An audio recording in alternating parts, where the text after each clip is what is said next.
uno de los temas que advertimos preocupación y alerta a legisladores, tanto provinciales como nacionales, básicamente diputados y senadores nacionales, sobre lo que significa el peligro del estatuto del periodista en la República Argentina. Saludamos a dos dirigentes del Sindicato de Prensa de la Ciudad de Rosario, Edgardo Carmona, Juan Pablo Sarkisian. ¿Cómo andan? Buen mediodía. Muy buenas, ¿cómo andan ustedes? ¿Qué tal? ¿Qué tal? ¿Cómo andamos? ¿Todo bien? Dieguito. Sí, señor, todo bien. Todo bien. Muy optimista lo mío. Bueno, pero es una formalidad que hay que seguir sosteniendo. Hay que sostenerla. Sí, señor, mientras haya vida. Claro, o ver cómo mejoramos. Claro, o ver cómo mejoramos esas condiciones, Edgardo. Por supuesto que sí. Yo quiero arrancar con algo muy sencillo y simple, porque nosotros lo podemos debatir, podemos conocerlo, pero hay mucha gente que está del otro lado que no está tan familiarizada. ¿Qué es el Estatuto del Periodista? Mira, yo antes me das un segundo. Sí, claro, obvio. Primero decir que Adorni es un gran mentiroso. También. Digamos que su rol en ese lugar es mentir, ¿no? Es tratar de convencer de que lo que no va a pasar, va a pasar. Primero y principal, que no hay ninguna ley laboral que genere empleo. Eso la historia lo deja muy claro. El problema es económico, el plan económico del país. Acá no va a generar empleo ninguna ley, básicamente porque está abierta la importación. Vos lo decís claramente con el tema de Temu.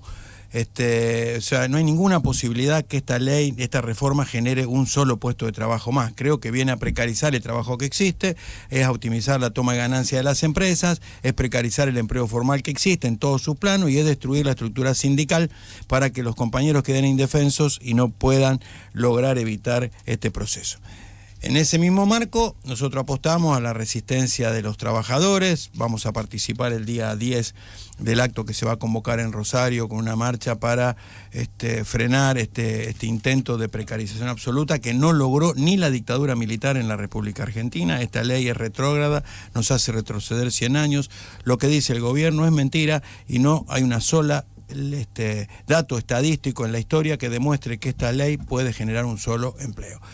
Es absolutamente cierto que se cerraron más de 20.000 empresas en el país, es absolutamente cierto, estadístico, y son datos oficiales, que cerraron más de 2.200 empresas en Santa Fe, es absolutamente cierto que hay más de 18.000 puestos de trabajo perdidos en el país.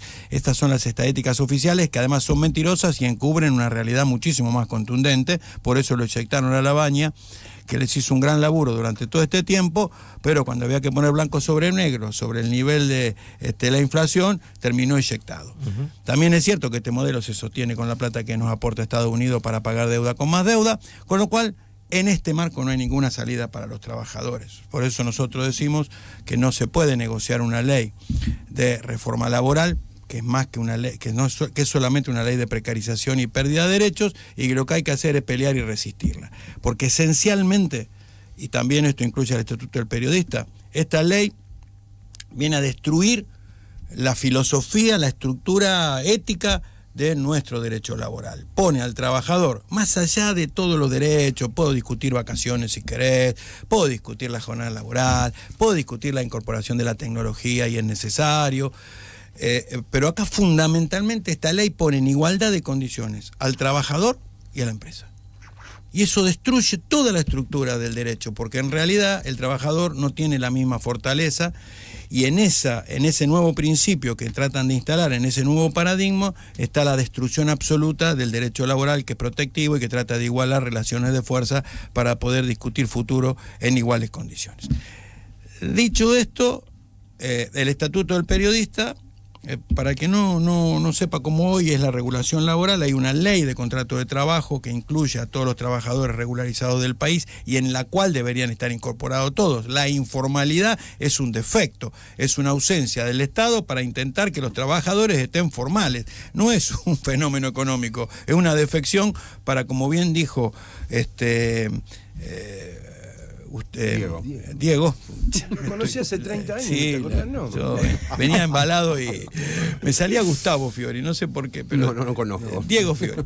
Como decía Diego, que es nada más que una informalización, que es la destrucción del empleo para ir generando de hecho una reforma laboral.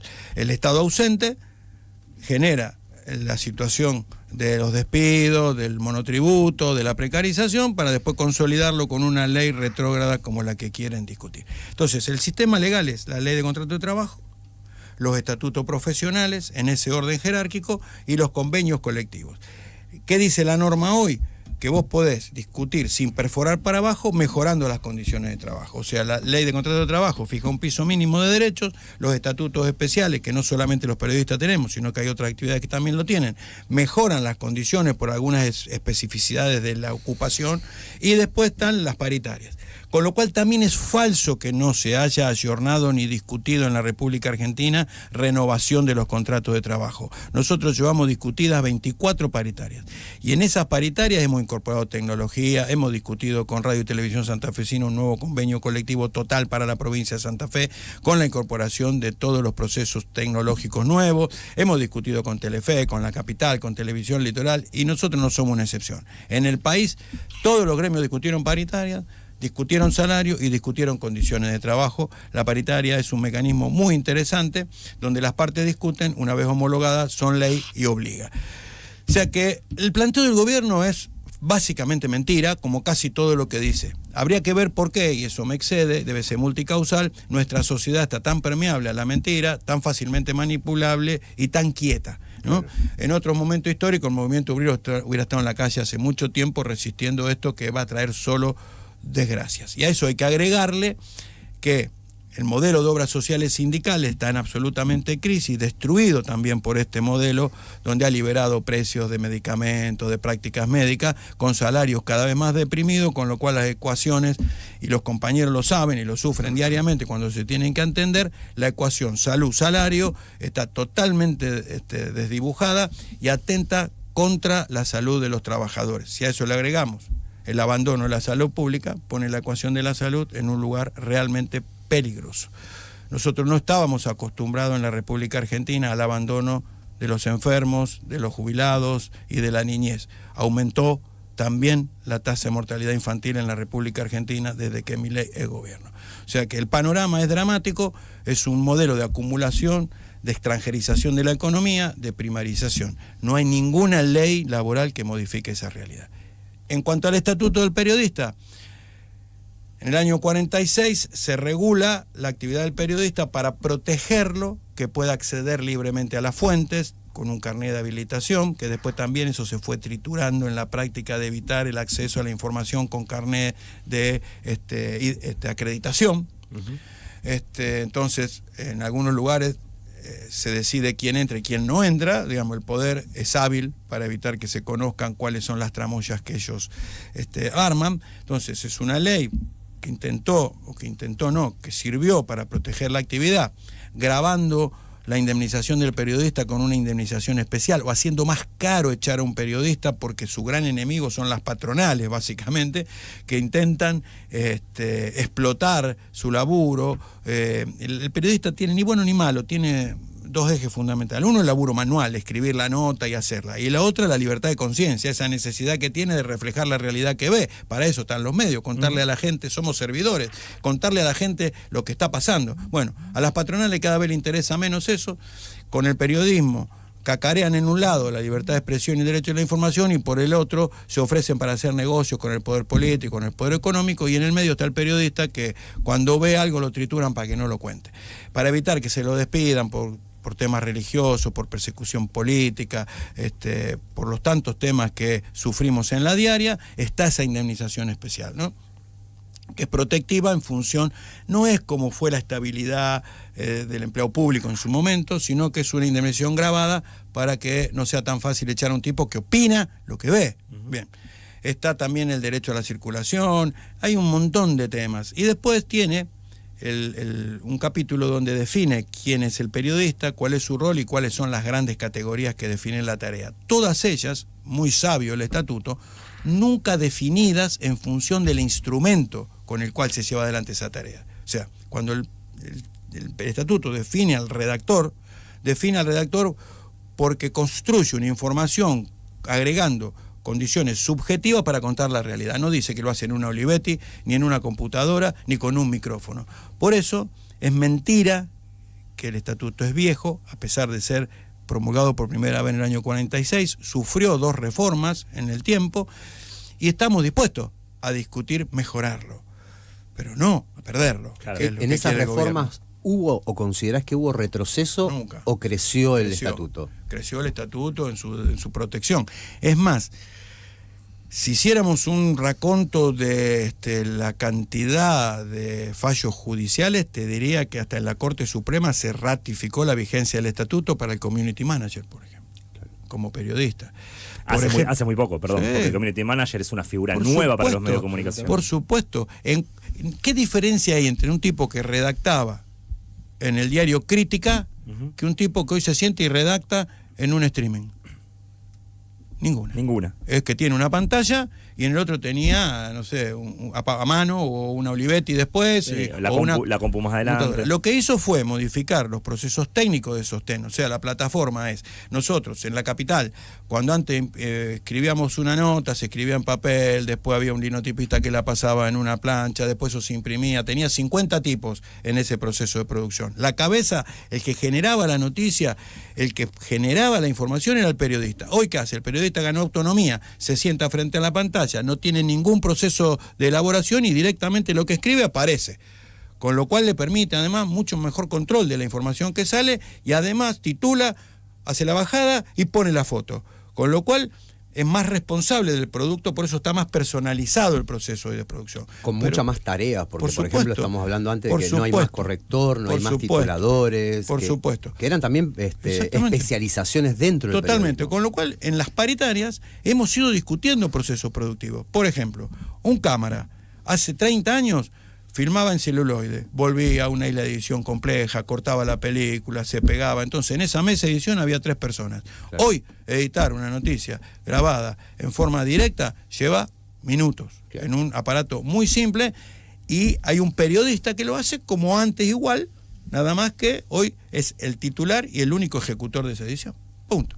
Hoy, ante el cámara, salía, grababa y tenía que venir una moto, llevar eso. Hoy en día con una mochila sale en directo. Bueno, ¿y qué se hizo? Discutir el nuevo rol del cámara, cuánto se regulaba por la acumulación de tareas, y logramos en una discusión con las grandes empresas de comunicación y con las pequeñas que el cámara que ganaba, para decirte un número, cobraba un 40% más y chau, por la simplificación. O sea, fuimos adoptando las nuevas tecnologías, la simplificación laboral, para generar mejores productos con más alcance, y discutimos en la práctica cotidiana la asimilación de esas nuevas prácticas, de esas nuevas tecnologías. No hay ningún misterio. El estatuto es sabio, es fenomenal, protege al periodista, no está obsoleto, y las empresas mienten básicamente porque quieren cada vez más vulnerables, trabajadores más precarios, porque en definitiva han abandonado lo que es la esencia de los medios de comunicación, que es estar al servicio de la sociedad, contar la verdad, y tienen ese aparato de poder solamente para extorcar políticos, para extorcar gobiernos o para asociarse con gobiernos, recibiendo sumas de dinero fenomenales. Permitime hacer una traducción. Es hacer negocios con. Por supuesto. O sea, negocios sea para extorcar o para. Ahora es vergonzante el nivel de subordinación que tienen los medios de comunicación en función de la recaudación que es necesaria, pero que implica un grado ético para disputar y poder contarle a la gente lo que pasa. Yo te digo, estoy coleccionando tapas que a mí me asombran, estoy buscando informaciones que me dejan perplejo en un mundo donde, bueno, Milei en el Derecha Fest y media Patagonia quemándose, habla a las claras de una política de gobierno en función de la comunicación, en función de la importancia y del lugar que eso se le otorga al futuro de la República Argentina, que de ser, que lo único que me sorprende acá es la apatía general, esta situación que estaría para un análisis sociológico, esta derechización del mundo, Trump, quedaría para discutir 1000 horas, pero lo que viene no es bueno, no es mejor.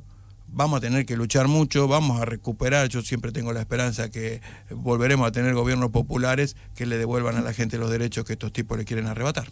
Más allá de la explicación que nos están dando sobre por qué la eliminación del estatuto del periodista, ¿ven alguna otra cosa por parte del gobierno nacional como intención en contra del periodismo, al que llama de ensobrado, al que cuestiona todo el tiempo, al que si critica al poder de turno se lo persigue, se lo jaitea, como se dice ahora en las redes? Sí, yo creo que la descripción de Edgardo es precisa, pero absolutamente precisa. 2 cosas. no hay nueva tecnología. Son tecnología de la comunicación y la información. Y él se llama Lisandro. Sí, Lisandro, no. Tiene que ver con un proyecto político, económico, social. Digo, no es solamente el estatuto, es la reforma laboral, es el paquete. Entonces, claro que va a haber ahí. Y es a favor de estas empresas. Por ahí uno se puede quedar en esta discusión con Techín y Milei que discuten. Bueno, están discutiendo a ver con qué parte, ¿no? Tampoco para atarse los ruleros, que ahí está la cuestión, ¿no? El salto tecnológico implica un cambio no solamente en las condiciones de producción, sino el salto tecnológico implica cambiar la lógica del mundo del trabajo. Y está bien. Ahora, cuando en la revolución industrial en Inglaterra los ludistas rompían las máquinas, los telares, a propósito de que Caputo dijo que nunca compró ropa, en su vida compró ropa hecha en Argentina, rompían pensando que eso lo iba a resolver. Lo que hay que es apropiarse de eso y poder encontrar un mecanismo. Ahora, en una sociedad capitalista con estos tipos, porque también hemos vivido en Argentina sociedades capitalistas que intentaban esto de un equilibrio, ¿no?, entre el Estado, el pueblo trabajador y las empresas que producían. Hay en América Latina. No es lo mismo el proceso de producción en Brasil que en Argentina. Entonces, de lo que se trata es encontrar ese mecanismo, y una de las banderas de las centrales sindicales es trabajar menos para poder abrir esta posibilidad del empleo, pero no solamente eso, sino que está bueno trabajar menos. Sí, claro. Porque con el salto tecnológico podés producir lo mismo o más. Sí. Lejos estamos de esa situación. Y esto viene porque es todo en definitiva también el estatuto es una ley laboral, pero también está la cuestión de las 6 horas. ¿Por qué trabajamos 6 horas? Nuestro trabajo es un trabajo insalubre. Sí. Tenemos la doble explotación de la general de la ley en tanto y en cuanto trabajadores y trabajadoras, pero también hay una explotación ideológica que el estatuto viene a tratar de contemplar con la libertad de pensamiento, cláusula de conciencia y la mar en coche.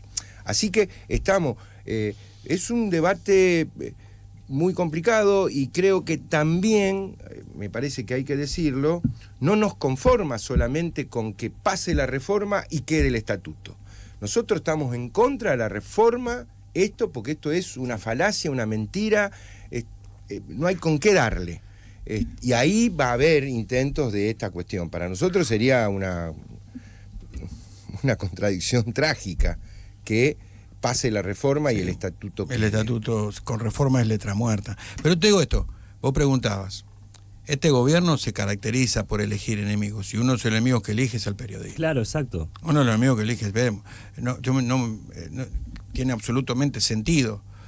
Hay que odiar más a los periodistas, exacto, lo dijo Milei, con la caída del estatuto. Tiene que ver con la reunión de mañana. Mañana la Bull citó a las empresas para ofrendar en su altar la pérdida del estatuto, que le optimiza ganancias, despedir gente más barata, voltear los convenios colectivos de prensa, a favor de que ellos banquen la reforma, que de hecho no necesitan mucho, porque hoy los medios no cuentan muy poco nada, para que los medios banquen la reforma y la publicidad de gobierno. Esto es clarísimo. Lo de Pablo Grillo, el cartucho del gas lacrimógeno en la cabeza de un compañero, al cual todos rogamos se recupere, que estuvo unos días en la casa ahora y que sigue con un largo tratamiento para lograr en buena medida un porcentaje de su salud. O sea que realmente la represión, 217 periodistas entre lastimados, detenidos, estos números que no se vieron en ningún proceso democrático en la República Argentina. No sí, se vieron periodistas en que han perdido un ojo. Evidentemente el gobierno de Milei, un pensador, no me acuerdo el nombre, decía que él no lo juzgaría como fascista o nazi, solamente porque en esas dos etapas históricas es el Estado el que mataba y encarcelaba directamente. Y acá la diferencia es que la ideología es la que mata por abandono. El proyecto de Milei es que se mueran los que se tienen que morir. Si yo abandono a la gente en la salud, si yo exploto y erosiono el Estado por dentro y no regulo, nos va a pasar el gran modelo que ellos quieren aplicar, que es el peruano, donde se consolidó los niveles de injusticia más grande en la acumulación de capitales y donde la gente muere en las bolsas negras en la calle, foto demoledora en la pandemia. Nosotros no tuvimos ningún caso y en Perú era infinitamente aterrador la cantidad de casos. Sí, Edgardo, sumo lo que estás planteando, las políticas, no solamente la ideología, sino que las políticas impartidas por el gobierno nacional, claro, sin duda que configuran una eugenesia, que básicamente fue la columna vertebral del nazismo, esta cuestión de perfeccionar la raza y con ese argumento empezar a aniquilar a quienes no consideraban la raza superior. ¿Y cuál fue la lista básicamente del nazismo en Alemania? Arrancaron con personas con discapacidad, personas que tenían algún grado de locura, homosexuales, quienes tenían enfermedad de larga data o de por vida. Luego fueron por los judíos y otras religiones, judíos, gitanos, claro. Razón por la cual esa idea de eugenesia, de ir eliminando, no solamente como marcabas, tiene que ver con meter adentro de una cámara de gas, como hicieron los nazis en Alemania, no solamente como perseguir, ir a buscar y darle un tiro en la cabeza o mandarlo a una horca, sino que podés hacer lo mismo como acabas de describir. Sacando, por ejemplo, como contamos en diciembre del año pasado, los medicamentos a montones de personas que, si no toman esos medicamentos, no tienen esos tratamientos, empiezan a empeorarse sus enfermedades, a padecer gravemente o morir. ¿No querer cumplir la ley de discapacidad?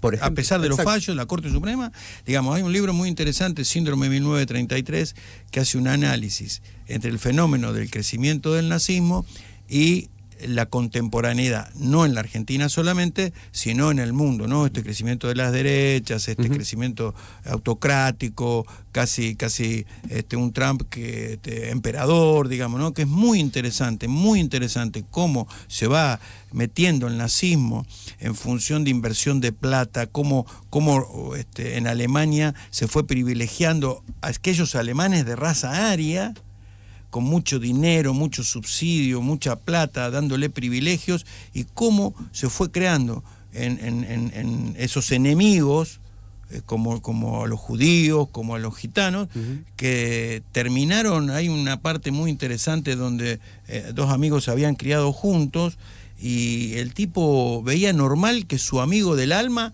fuera perseguido por judíos.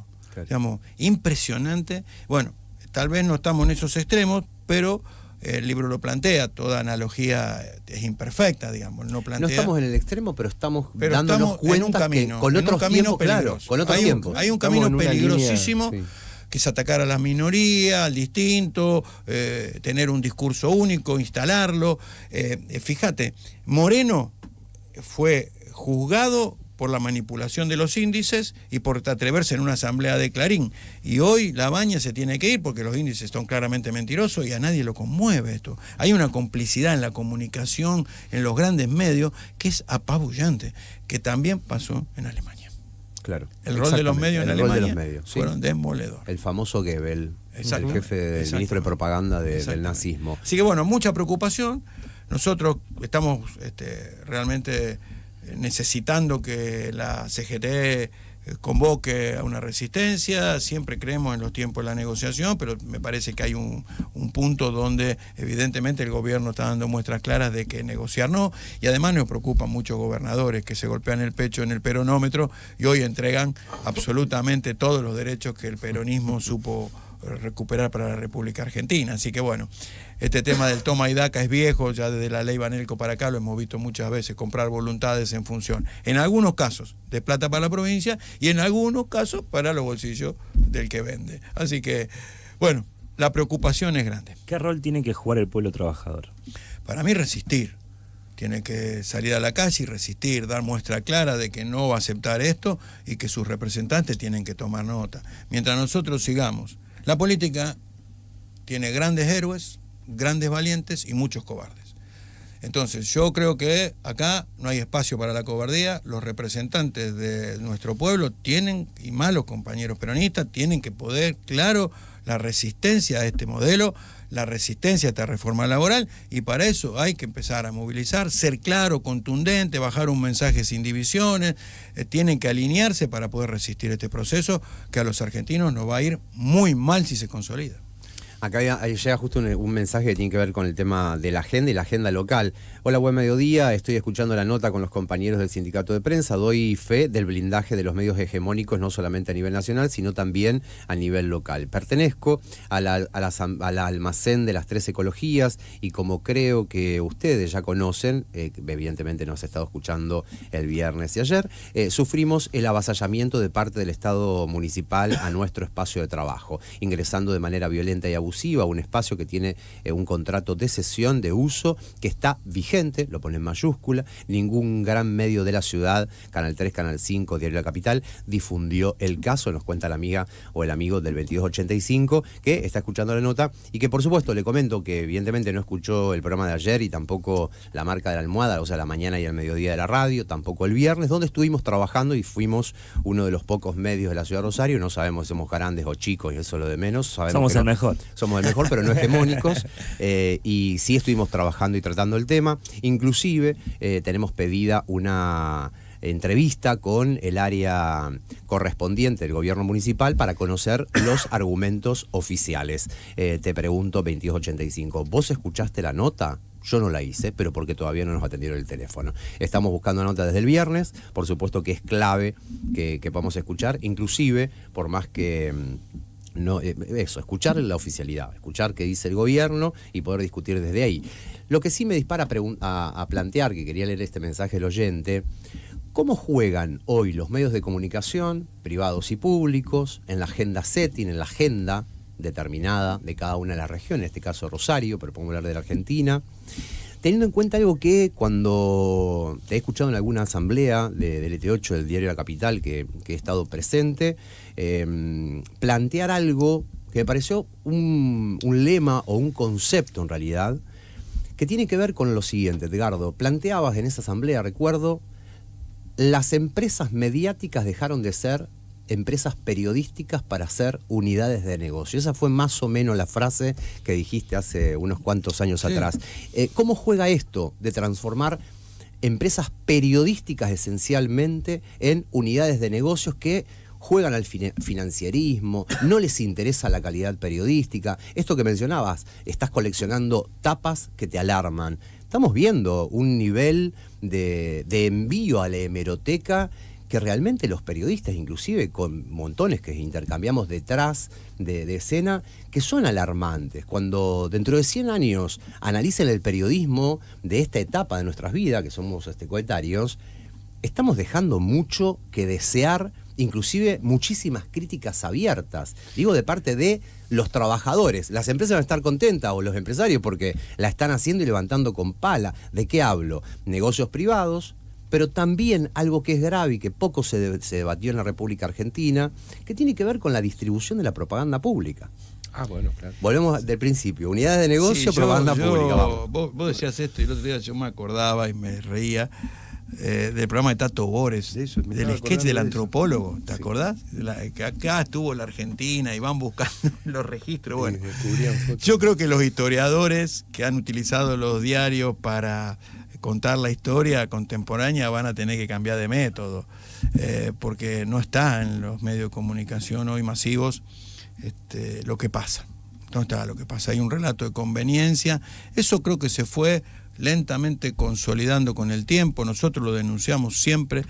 Cuando pocos hablan, la democracia peligra. Cuando hay mucha concentración en quién decide lo que se cuenta, no hay democracia informativa. Y eso es lo que ocurre en este país. Vos pensás que hoy tenés 4 canales abiertos en Buenos Aires. América, Telefe, 13 y el 9. ¿Sí? Eso forma la Cámara Argentina de Televisión, ¿sí? Que es la que va mañana al Congreso de la Nación a decir su opinión de la reforma laboral. Telefe y América, de los mismos dueños. El canal 13, Clarín, que hoy discute con el gobierno si se puede o no quedar con Telefónica y Telecom al mismo tiempo. El monopolio absoluto de la telefonía en la República Argentina, Clarín. Que ni se lo permitió el gobierno neoliberal de los 90, que le dividió la Argentina en dos. Sí, que es más que la telefonía, es las telecomunicaciones. Las telecomunicaciones en la República Argentina. Y mi amigo el portero, sindicalista, como vos te gusta decir, el portero. que tiene Santa Canal, María. que tiene Canal 9, Santa María.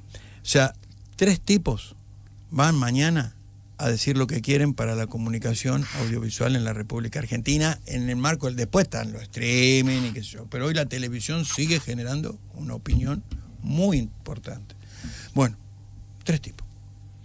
Entonces, cuando nosotros discutíamos la ley de medios, nos decían que eso iba a generar concentración, que eso es, bueno, Macri la empezó a destruir, Milei la pulverizó y la concentración en la República Argentina es absoluta. O sea, vos te enterás lo que quieren 5 o 6 caciques que son dueños de la comunicación y nada más. Y después te quedan las alternativas, es cierto. Que también la intentan voltear porque eliminaron el FOMECA, que era el Fondo de Asistencia para los Medios Cooperativos, para, claro, y para lograr una difusión distinta de los medios populares. Eso también buscan destruirlo. O sea que está clarísimo este rol de tener la comunicación en un puño para hacer negocios. Aquellos paradigmas de la comunicación al servicio, contar lo que ocurre, mejorar la calidad, invertir en el trabajo periodístico. El trabajo periodístico es caro, lleva que un compañero trabaje meses para poder encontrar esa información, hoy todo es publicar express, rápido, cortar y pegar, poca producción local. Estamos sufriendo los trabajadores de prensa un momento muy, muy difícil.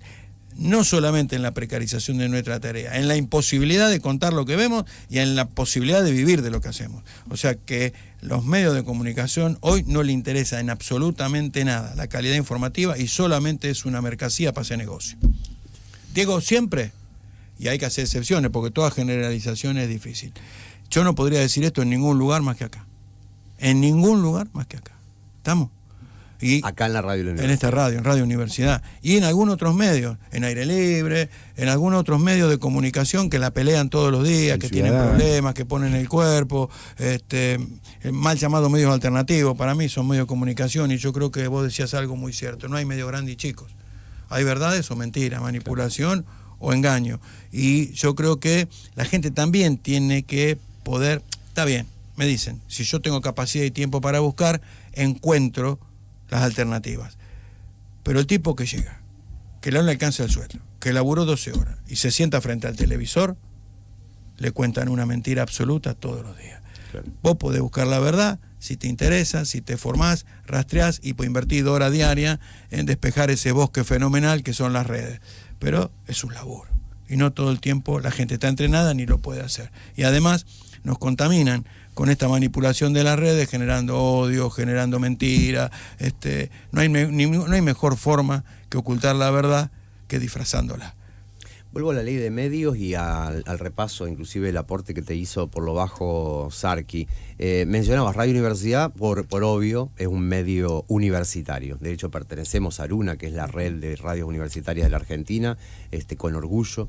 También, por otro lado, mencionabas el Aire Libre. Le mandamos un fuerte abrazo a las y los compañeros de Aire Libre. Es una radio comunitaria. Y mencionaste por lo bajo el querido Ciudadano, el Ciudadano. Sí, estamos hablando de un medio cooperativo. Podríamos agregar a la Pocho Leprati, Radio La Hormiga, Poriaijú. Comunitarias, ahí va, cooperativos, comunitarias, universitarios. ¿Cuál es el juego de estos tres tipos de medios en lo que significa la agenda de la Argentina, tanto la agenda informativa como la agenda política, y cómo se disputa esta permanente construcción de mentiras en clave periodística? Porque en definitiva pasa eso, hay noticias que están protagonizadas por citas, por declaraciones, ya sea el jefe de gabinete, el presidente de la nación, un mega empresario, y terminan siendo luego mentiras que estuvieron instaladas una semana entera. Y vos pasaste un reportaje al principio, que está en las redes, de Feynman a Adorni.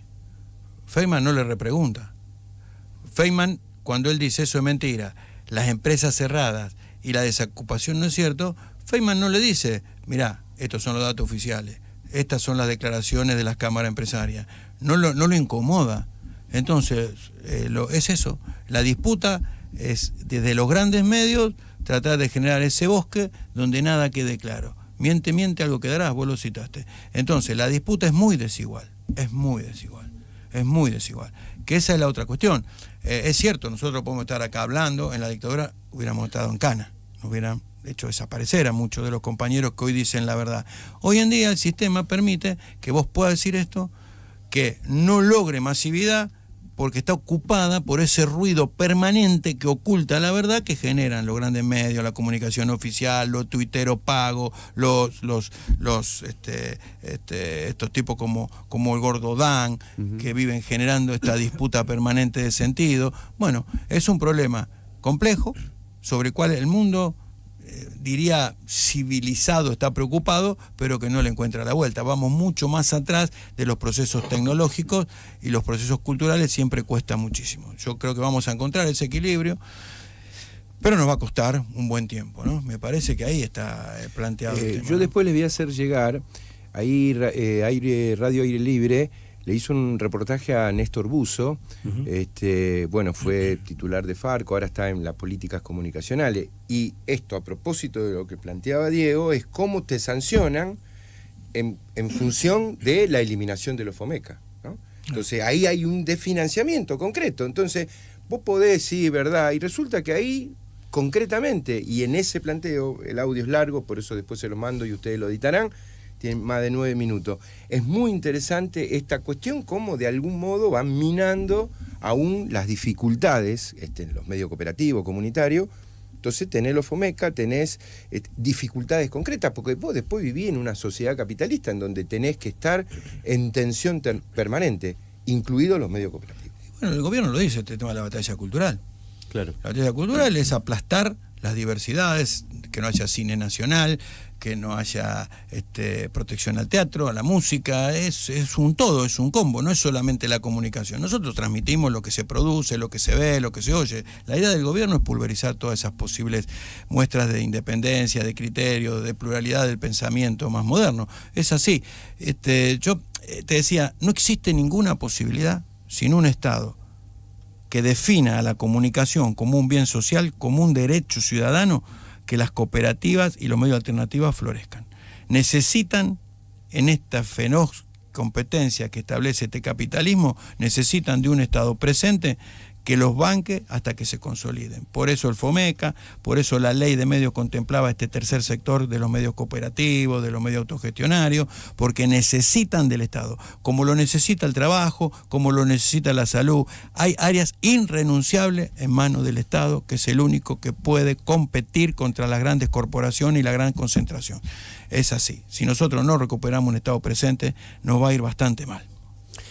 Son las 13:02 en la República Argentina, estamos en Radio Universidad de Rosario, en el Noticiero Central, charlando con Edgardo Carmona y Juan Pablo Sarkisian, dirigentes del Sindicato de Prensa de la Ciudad de Rosario. Te comentamos en el final del año pasado, en diciembre, y también en la jornada de ayer, lo que fue la campaña de los diferentes sindicatos de prensa de toda la Argentina, pidiendo la no derogación del Estatuto del Periodista. De hecho, una juntada de firmas federal donde más de 3.000 periodistas firmamos esta solicitada, que es solicitada que va directamente al Ejecutivo Nacional, a los legisladores. ¿Se va a judicializar también el pedido? Yo lo evitaría, pero llegado... De hecho, cuando se presentó el decreto, el 70-20 allá, la CTA que conduce Hugo Yasky y una parte y la CGT, el capítulo laboral, al judicializarlo, quedó en stand-by. O sea, exacto. Por eso viene ahora la reforma, porque muchas de las cosas que estaban en ese DNU están planteadas acá, ¿no? Y yo quería quedarme con este tema de la obsesión, capricho. Yo creo que también ellos perciben cierta impunidad a propósito de cierto quietismo que hay, ¿no? Órdenes del Fondo Monetario Internacional, bueno, claro, hace muchísimos años que vienen buscando derogar los derechos que tenemos los trabajadores en la República Argentina, digamos. Es una clave también para lograr optimización en los recursos del Estado para pagar la deuda, básicamente. Bueno, Edgardo, el modelo, vos lo repetís, el modelo argentino es un modelo único y muy codiciado para matarlo, ¿no? Único en el mundo. El modelo sindical y la estructuración de derecho laboral en la Argentina, con obras sociales y todo eso, es único en el mundo, no existe. ¿Único por qué? Único por sus características. Por ejemplo, vos recorrés Latinoamérica y son escasos los países que tienen una ley de contrato de trabajo. organizaciones sindicales que se puedan organizar, delegados que trabajan dentro de la empresa, comisiones mediar. mixtas que discutan la operación en función de la salud del trabajador. Es fantástico ese mecanismo. Lo que las empresas no quieren es democracia puertas adentro. Digamos, vivimos hablando de la democracia, el orden del Estado, pero te diría que al último lugar donde llegaron las normas de la democracia fue a las empresas, en el proceso de recuperación de la dictadura. Y hoy lo que quieren es volver a hacer lo que se le antoja, sin conciliar, sin discutir y sin mejorar la realidad de la gente. Entonces, básicamente ese es el proceso que estamos viviendo, ¿no? Un retroceso fenomenal.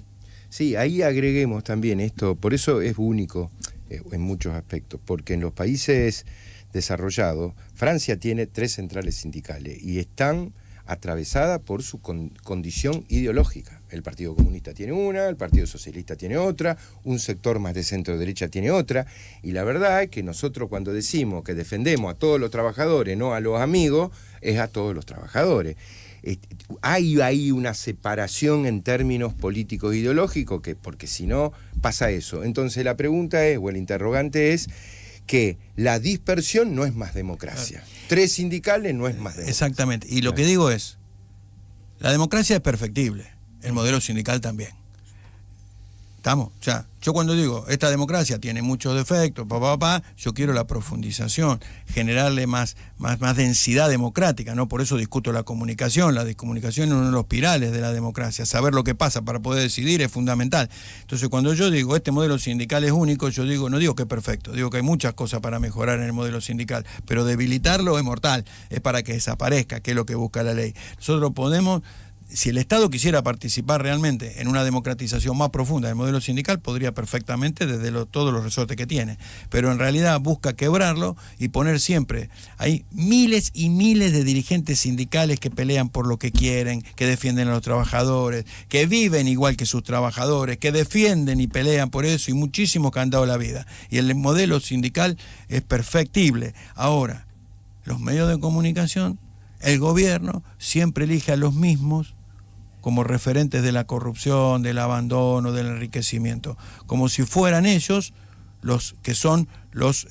impolutos. Claro. No, pero aparte, como si estos tipos que ellos eligen fueran los representantes del modelo. No, los representantes del modelo son esos miles y miles de tipos que en la asamblea, que en las fábricas, defienden a los compañeros y que muchos dieron la vida en la democracia, en la dictadura en la República Argentina. O sea, esa es la esencia de nuestro movimiento obrero. Así que por eso yo digo que es perfectible, pero que es envidiable, por eso lo quieren destruir. Yo he estado en Chile, he estado en Paraguay, he estado en Brasil. Ninguno tiene la estructura que tiene la República Argentina, ni los gremios que tiene la República Argentina, ni la calidad en el trabajo. Yo te doy un ejemplo, una boludez personal. Yo tenía un amigo que siempre discutíamos de política cuando éramos adolescentes. Lo encuentro después de mucho tiempo. Él trabaja en una prepaga muy importante a nivel nacional, y esta prepaga los lleva a grupos de 100, 200 tipos a recorrer distintos hoteles, resort del mundo latinoamericano. Entonces estuvo en casi todos los países. Un día volvió, me encuentro con él y me dice, Edgardo, me hice peronista. Le digo, no, y me cargaba. Después de estar en un resort en alguna costa. Me cargaba, porque él tenía, él hacía lo que hacía, iba al resort, pero después recorría, le gustaba mucho recorrer lo que había alrededor, salir de ese encierro. Me dijo, en ningún lado, como en la República Argentina, se vive, se trabaja y se respeta el derecho de la gente laburante. Yo vi miseria que no vi nunca en la República Argentina, de aquel entonces. Que ese es el modelo que hoy nos quieren imponer. Claro. Entonces, yo digo, ¿cuál es en términos absolutos? No existen los términos absolutos. Siempre son comparativos. Yo estoy mejor que quién y por qué. Y nosotros, como trabajadores en la República Argentina, tuvimos etapas donde estuvimos mejor con el salario más alto de Latinoamérica. Y hoy somos los últimos con el peor salario y nos quieren destruir las condiciones para no tengamos posibilidad de recuperarlo. Esta es la realidad, le gusta a quien le guste. Está ahí, se ve, no es un relato. El 7F, marcha federal antifascista, antirracista, antiimperialista. Este año se sumó lo que fue el 1F el año pasado, este año va a ser el 7F. Se suma el antiimperialismo por lo que sucedió el 3 de enero en Venezuela. La comunidad homosexual de la República Argentina está convocando nuevamente a las calles. 7F. Nos embanderamos en esta marcha en contra de la reforma laboral, básicamente. Totalmente.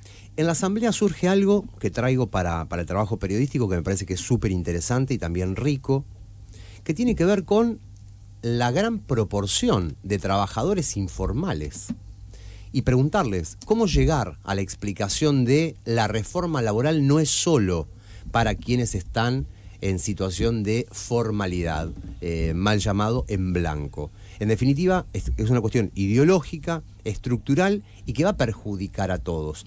Hay un sector importantísimo, hoy más importante que nunca por la cantidad de trabajadores informales que hay, que se ven alejados de lo que puede ser una reforma laboral, con un agravante.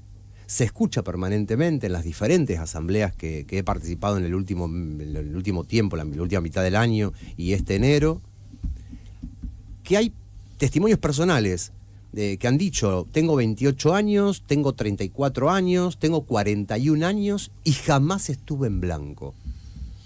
Esa es la clave del fracaso de los gobiernos populares que no pudieron revertir ese proceso y que en algún caso lo profundizaron. El último gobierno de Alberto Fernández llevó al 41% la informalidad en el trabajo de la República Argentina.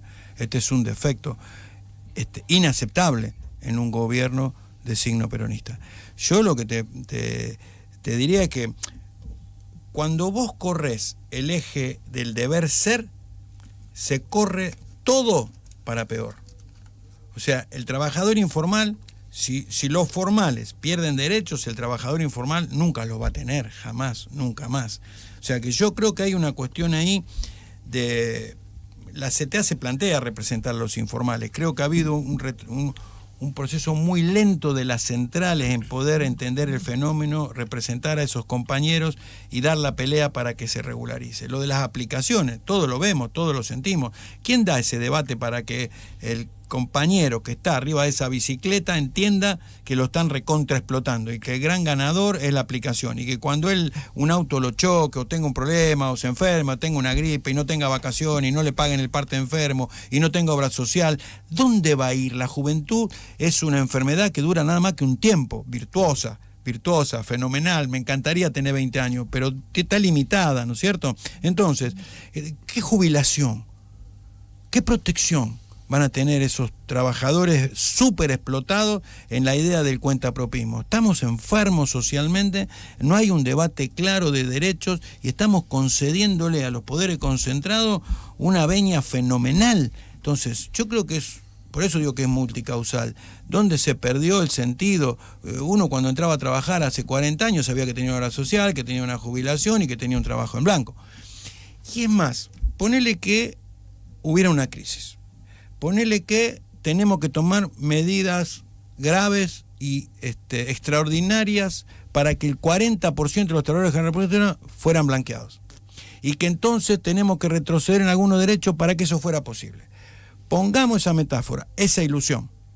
Bien, en Alemania, en uno de los procesos graves para recuperar su economía después de la guerra, se modificaron un montón de cuestiones. Ahora, no había un solo empresario alemán que tuviera un tipo en negro porque el tipo iba preso. Claro. ¿Está claro? O sea, hubo una ley excepcional. Todo el mundo en blanco, todo el mundo con protección social, todo el mundo con las mismas condiciones y mismos derechos. El que se corre de ahí va preso. Listo, se terminó. Claro, taxativo. En la República Argentina todo esto es una ficción, todo es mentira. Vamos a estar peor. Y yo, esto grábenlo, vuelvo dentro de 2 años y si esto pasa, vamos a analizar el desastre de esta ley, el desastre de esta economía sobre los futuros del pueblo argentino. No hay ninguna posibilidad de que esto pase. Por eso la negociación es absolutamente absurda. El movimiento obrero tiene que confrontar este modelo y evitar la reforma laboral, no negociarla. No hay ninguna posibilidad de negociar esta reforma porque es a costa de derechos fundamentales del trabajador. No hay ninguna posibilidad que este gobierno cambie la esencia de la ley. Sí, te van a decir, bueno, sí, tómate las vacaciones juntas. Va, sí, a ver, te voy a... Sí, en vez de 12 horas, 10. En vez de la indemnización, el FAL, le pusieron FAL al Fondo de Asistencia Laboral. Le roban la plata a los viejos del 3% que iba a jubilaciones, va a subsidiar este fondo que es para pagar deuda. Entonces, le quitan el 1% a obras sociales que están desfinanciadas y en crisis para bancar el fondo de asistencia para los que echan. Es canallesco esto. Y que nosotros, que los medios de comunicación, que los periodistas, en general, no puedan poner esta contradicción sobre la mesa de una complicidad que algún día también tendrán que hacerse cargo. ¿Qué análisis hacen del paro general? ¿Hay de alguna manera como una expectativa, podríamos decir, de que haya un paro general la semana que viene, convocado por las centrales sindicales respecto al tratamiento de la reforma laboral? ¿Qué análisis hacen? Nos encantaría que la gente en la calle no empiece a gritar, poner la fecha, como ya pasó alguna vez. Me parece que hoy la dirigencia tiene que estar a la altura, poner la fecha del paro general para frenar esta barbaridad. Yo espero, tengo esperanza, creo que los dirigentes sindicales que hoy conducen los procesos de la central estén a la altura. La CTA de Hugo Yasky, la CTA Autónoma, vamos a participar de los actos que se han convocado para el día 5 en Córdoba y para el día 10 en Rosario, eso ya está decidido. El paro general es una construcción más compleja que tiene que tener la cohesión y el consenso de todas las centrales. Esperemos que eso se dé. No basta con una parte. Acá el problema lo tenemos todos. Bien, la última de mi parte, Licha, no sé si tenés una más. No, vamos... estaba buscando porque me quedé pensando en la descripción que hacía Edgardo del trabajador formal y el trabajador informal. Ahora vamos a ver si podemos pasar, es un videíto que hizo FATSA, la Federación de los Trabajadores de la Sanidad, para fin del año pasado, precisamente en el mes de diciembre, donde el videíto es un video donde trata de mostrar a un trabajador informal y a una trabajadora formal cuáles son los derechos y las diferencias, los derechos que tienen, ¿no? Y es este juego de un paso adelante, Sí, es muy bueno porque es como si fuera un trabajador de las aplicaciones Uber o Cabify y una trabajadora de la sanidad, una enfermera. Entonces, claro, ¿quién tiene un sueldo? Los dos dan un paso adelante. Ahora después, cuando empiezan a decir 10 derechos que tiene la trabajadora de la sanidad, avanza y él queda solamente en tener un salario, digo, ¿no? Que habla muy bien de lo que significa la precarización a la cual son sometidos los trabajadores de las aplicaciones, que es lo que decía Edgardo, poniendo el ejemplo de los repartidores en bicicleta. Porque el trabajo no puede ser considerado solo una ecuación económica. Exacto. No es solo una ecuación económica. El trabajo, como gran frase, dignifica esta cuestión de yo trabajo. Tengo que poder mantener mi familia, tengo que poder tener acceso a la educación, tengo que poder tener acceso a la salud. Y en eso el rol del Estado y de la justicia social, un término tan vilipendiado y que lo pone tan enojado a nuestro presidente, es clave. La justicia social es clave. Y el Estado es el gran distribuidor del ingreso para que la justicia social sea posible. Es así, no hay otra alternativa. La última de mi parte, prometí eso. El apellido más importante de la ciudad de Rosario y hoy también de la Argentina, o uno de los apellidos más importantes de Rosario, Argentina, vinculado a medios de comunicación, es Scaglione. Gustavo Scaglione, dueño de TVL. TVL es Televisión Litoral, Canal 3, LT2, FM Vida y demás medios. También es dueño del multimedio La Capital, LT8, Del Siglo, La Red, entre otros tantos medios. Y ahora lo pudimos informar formalmente sobre los últimos meses del mes pasado, tuvo la adquisición de la red nacional de Telefe, no solamente Telefe Buenos Aires, sino también varias... La empresa Telefe. La empresa Telefe completa. Volvemos a hablar de Scaglione, de hecho vamos a hablar muchas veces de aquí en adelante, porque pasa a ser uno de los empresarios con un rol no solamente empresarial, privado y personal, sino también político y público. Scaglione, ¿quién es? ¿Cómo viene actuando? ¿Qué viene sucediendo respecto a lo que venimos hablando, que tiene que ver con el periodismo, los contenidos, etcétera? Ratifico todo lo que te dije. Toda concentración es mala en cualquier disciplina económica. Así como la concentración perjudica a los pequeños talleres, en la metalúrgica, en la textil, en la comunicación no es distinto. Si yo soy dueño de todos los medios, en los medios sale solamente lo que yo quiero. y eso es absolutamente perjudicial para la democracia, para la salud informativa y para el derecho de la gente a acceder a libre información y poder expresarse. La concentración es pésima. Nosotros lo hablamos, lo dijimos, lo discutimos en la asamblea, vos nos has escuchado un montón de veces dentro de estos medios, y nos parece que eso afecta a la calidad informativa, y lo vemos. Eso es una práctica y lo vemos. Ahí los chicos del almacén no lograron que la noticia aparezca. Claro. Y eso tiene que ver con compromisos publicitarios con el municipio. No hay ninguna otra explicación para que esa noticia no aparezca en los medios de comunicación, entre comillas, tradicionales, para llamarlo de algún modo, de la ciudad de Rosario. Claro. Y los compañeros lo sufren y mucho. Lo sufren y mucho. ¿Cómo está jugando, cómo es el juego de poder en la paritaria respecto al salario de los trabajadores y lo que significa mega empresario, ¿no? Por el reservorio de poder que tiene? Bueno, siempre es así. Perdón, termino con esto, Sí. para que me entienda el oyente. Hoy en la ciudad de Rosario, perdés el trabajo en Televisión Litoral, en Canal 3, y no es que te vas caminando para calle Sarmiento y dejas un currículum en la capital, o te vas caminando para un poco más lejos, en Belgrano al 1000, y lo dejas en Canal 5 con la esperanza, expectativa de que te tomen. Directamente es un cierre laboral periodístico y no puedes trabajar en ningún medio de comunicación. Entonces ya ahí aparecen montones de cuestiones. El juego de la libertad de expresión, los miedos a correrte de la línea que te impone el empresario, cómo juega y qué significa el rol del periodismo, pero vuelvo a la pregunta base. ¿Cómo juega todo este empoderamiento que tiene una persona sobre, por ejemplo, los salarios, ¿no? Que la paritaria? Conceptualmente, cuando nosotros discutíamos la ley de medios, hoy lo vemos expresado brutalmente, pero nosotros decíamos, la concentración afecta a la libertad de expresión, al derecho a la información, porque la información está en cabeza de la gente, no es mía, no es del periodista, no es del medio. Yo tengo una obligación social, como empresario tengo un objetivo, que es informar, darle práctica a ese derecho que tiene la gente a saber. Yo cuando no lo hago, estoy rompiendo con ese pacto ético que tengo como medio de comunicación. Entonces, afecta a esos dos. Afecta a la calidad del trabajo, porque no importa cómo trabajé, total, no hay otra posibilidad. Afecta al salario, porque si no tenés alternativa laboral, te pago lo que se me canta en la pelota. Y te echo cuando quiero, básicamente, porque vos tenés el temor de no encontrar laburo. Por eso se genera esa fenomenal precarización. Pero este es un fenómeno nacional. Pasa en Rosario brutalmente, porque el crecimiento exponencial del grupo Scaglione es brutal. De hecho, hoy vos lees cualquier revista, cualquier diario, hablan del pulpo, digamos, el mote que le han puesto del pulpo, en función de todos los brazos comunicacionales que hoy maneja, y con la adquisición de Telefe, que lo pone en un lugar de muchísima importancia a nivel nacional. Pero vos ves las paritarias del sector, porque vos tenés reflejos. Cuando vos discutís en comunicación, que está el sindicato de televisión, está el sindicato de locutores, está el sindicato de operadores, no quiero olvidarme de ninguno, y está el gremio de prensa. Todos los otros son gremios nacionales, y prensa tiene una organización regional con una federación. Bien, entonces nosotros tenemos autonomía negocial en la zona de Rosario alrededor, la segunda circunscripción, así, bueno, no importa eso, es técnico.